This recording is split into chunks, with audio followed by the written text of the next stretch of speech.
नमस्कार शेतकरी बंधूंनो. आज आपण बुलढाणा जिल्हा तालुका मोताळा रिधोरा या गावामध्ये आलेलो आहे आणि आमचे सर आहेत. त्यांनी लागवड केलेली आहे चंदनाची. सर आपलं नाव सांगा आणि किती झाडं लागवड केलेली आहे ते माझं सांगा. नाव गणेश झोवर. जवळपास इथे 500 झाड आपण चंदनाच्या ठिकाणी लावलेले आहे.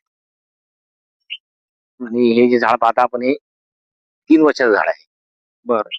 त्याला होस्ट प्लॅन काय याला लागला? होस्ट प्लांट म्हणून आपण सरूची झाडं लावलेली आहे आणि बऱ्याचशा ठिकाणी लिंबाचे झाड सुद्धा होस्ट प्लांट म्हणून आपण लावले. आणि मधात आपण तूर सुद्धा टाकली होती. आताही तूर टाकलेली आहे, लाल मेहंदी वगैरे होस्ट प्लांट आपण करतो. आणि आमचे इकडे मित्र आहेत गोपाळ भाऊ, यांचं सहकार्य फोनवर सातत्याने संपर्कात राहून त्यांच्याकडून माहिती घेत असतो. आणि मागच्या 3 वर्षापासून त्याला आवश्यक ते फवारणी, कटिंग, हो. त्यानंतर होस्ट प्लॅन हे सर्वात जास्त महत्व चंदनासाठी असते. होस्ट प्लॅनचा वापर आपल्या ठिकाणी हा सुरू आहे. बरोबर.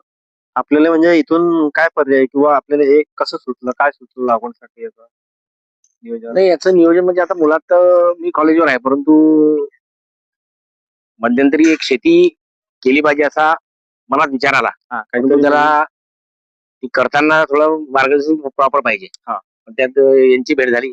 यांनी चंदना शेतीचं महत्व त्यावेळेस समजून सांगितलं आणि मग निर्णय घेतला की आपण चंदना शेती आता लावून पाहू. बरं. पण लावल्यानंतर असा अनुभव आला की आपण हे करू शकतो आणि या चांगल्या पद्धतीने आपण पाहतो की झाड डेव्हलप झालेले आहे.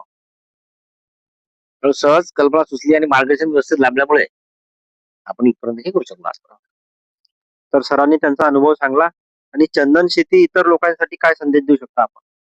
चंदन शेती असं म्हटलं आपण म्हणतो की आजकाल शेतीच्या बाबतीमध्ये लोक पिकत नाही किंवा उत्पन्नाच्या बाबतीमध्ये कमी पडल्यामुळे सर्वीकडून शेतकऱ्याची ओरड चालू आहे. अशा बाबतीमध्ये जर आपण चंदनासारखे जर मार्ग निवडले तर यातून तुम्हाला म्हणजे त्याचा मेंटेनन्स कमी आहे, कुठेतरी एक शेतकरी आर्थिक सोबत माध्यमातून येऊ शकते. तर आपल्याजवळ कमी शेती आहे तर आपण बांधावर लावा, कुठेही जशी होईल शक्य त्या पद्धतीने जर आपण केली तर आर्थिक सोबतता या माध्यमातून येऊ म्हणजे ज्या शेतकऱ्याजवळ समजा कमी जमीन असेल तर त्यांची शेती म्हणजे उदरनिर्वाह जर त्या शेतीत त्यांच्याच 2 एकर 3 एकर अशा पद्धतीने जर असेल तर त्यांनी बांधावर जर लागवड बांधावर केली लावा. आज तरी 50-100 झाडं झाली तरी भविष्यात तुम्हाला 7-8 वर्षांची झाडं लाखो रुपये देणार. लाखो रुपये देणार आहे. बांधावर इतर गोष्टी न लावता आता आपण म्हणतो कारसळणे झाड बांधावर असतातच. आपण त्यालाच वाढवतो 5-7 हजारांना विकतो 5-10 वर्षांनी. त्याच्यामुळे चंदन लावायला हरकत नाही. चालेल, ठीक आहे. आपण अमूल्य वेळ दिला. धन्यवाद.